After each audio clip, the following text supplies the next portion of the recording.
rapi dan membuat pemerintah dunia kerepotan. Sans pun menanggapi Ben Beckman dengan bilang, itu semua berkat Dragon. Pemimpin dari pasukan revolusi itu terbukti mampu mengatur rencana dengan sangat matang, yang menandakan dia seorang ahli strategi yang berpengalaman dan sangat handal. Selain hebat dalam strategi dan taktik, Dragon juga hebat dalam bertarung. Bila nanti dia mulai turun ke medan pertempuran, maka orang itu akan membawa dampak yang signifikan. Ben Beckman setuju dengan ucapan Sans karena mereka semua tahu pada masa lalu banyak terdengar kabar soal pertarungan dan kekuatan Dragon, sebelum Dragon memutuskan untuk menghilang dari publik dan memimpin pasukan revolusi dari tempat rahasia.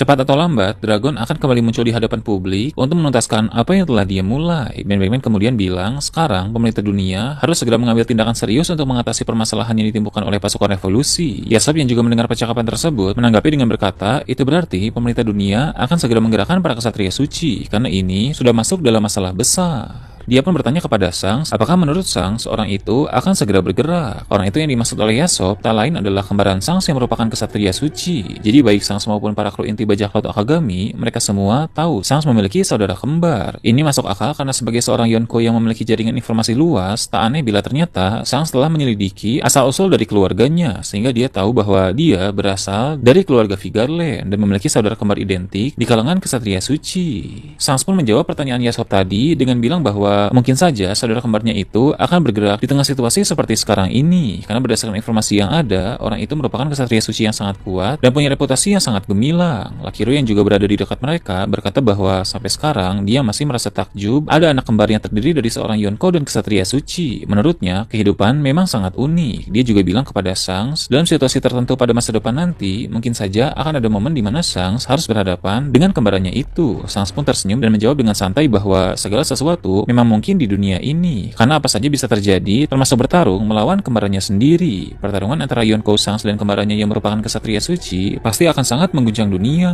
Ketika bajak laut Akagami membicarakan soal kembaran Sans itu, mereka sama sekali belum tahu jika ternyata saudara kembar Sans yang mereka bicarakan sedang datang ke Pulau Elbaf. Orang itu tidak mendapatkan misi untuk mengatasi masalah yang ditimbulkan oleh pasukan revolusi, melainkan dia mendapatkan misi penting lain untuk melakukan sesuatu di negeri para raksasa Lich Elbaf dan memperlihatkan kelompok Luffy yang sedang berkeliling di area sekolah. Di sana Franky bertanya kepada salah satu murid raksasa tentang pohon besar di Elbaf. Murid itu menjawab bahwa pohon tersebut bernama pohon harta karun Adam. Mendengar nama dari pohon itu langsung membuat Franky terkejut, sebab kayu dari pohon Adam adalah bahan dasar yang dulu Franky gunakan ketika membuat kapal Tosansani. Franky lalu bertanya, apakah dia bisa mendapatkan kayu Adam di Elbaf? Murid raksasa itu pun menjawab, ada tempat di mana kayu Adam dikelola, namun terdapat regulasi yang cukup ketat terkait pengelolaan kayu Adam, sehingga tak bisa sembarangan didapatkan. Jinbe bertanya kepada Franky, memangnya apa yang akan dilakukan jika mendapatkan kayu Adam? Franky lalu bilang dia memiliki ide menarik untuk memodifikasi beberapa bagian dari kapal Tosansani. Dia akan membuat kapal itu menjadi semakin keren dan juga semakin hebat. Seperti yang kita tahu, Franky sudah menghafal semua isi dari cetak biru senjata kuno Pluton. Cetak biru itu sudah dibakar oleh Franky saat di Enies Lobby. Namun Franky sudah menghafal semua isi dari cetak biru Pluton itu.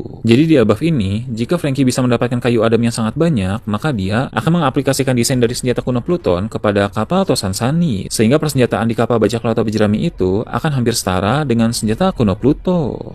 Kemudian diperlihatkan Usopp masih terpukau dengan pemandangan yang dia saksikan di sekitarnya. Sang penembak jitu itu berkata bahwa Elbaf benar-benar negeri yang sangat luar biasa dan dia sangat bersyukur bisa datang ke tempat itu. Meski begitu, tapi ada satu hal yang membuat Usopp sedikit kecewa. Hal itu adalah para raksasa generasi baru rupanya sudah tidak berminat pada pertempuran lagi. Anak-anak di sana tak lagi tertarik untuk menjadi pejuang-pejuang tangguh. Seperti yang kita tahu dari chapter yang lalu, hal itu dikarenakan pengaruh dari Raja Harald. Sewaktu dia masih hidup, dia membawa pembaharuan di negeri para raksasa itu yang membuat bangsa di sana mulai terbuka dengan perdagangan, bukan lagi dengan peperangan, dan anak-anak kecil di sana pun diajarkan untuk menjalani hidup dengan baik, bukan dengan kekerasan. Para murid pun menanggapi kekecewaan Usopp dengan bilang, hidup dengan cara seperti ini justru sangat bagus karena Elbaf menjadi lebih tenang dan damai. Zoro yang juga berada di sana berkata bahwa para bocah raksasa itu sebaiknya tidak terlena dengan ketenangan dan kedamaian saat ini, sebab sepengetahuan Zoro, kedamaian biasanya bersifat sementara. Dari sejak masuk ke Elbaf, Zoro sudah bisa merasakan bahwa ada sesuatu yang janggal di pulau itu. Walau suasana di sana sangat tenang, tapi seperti ada hawa mengancam yang menyelimuti mereka semua. Ini sesuai dengan catatan dari Louis Arnold yang berkata bahwa jangan berlama-lama di negeri para raksasa itu. Jadi memang ada suatu rahasia tersembunyi yang ada di Pulau Elbaf.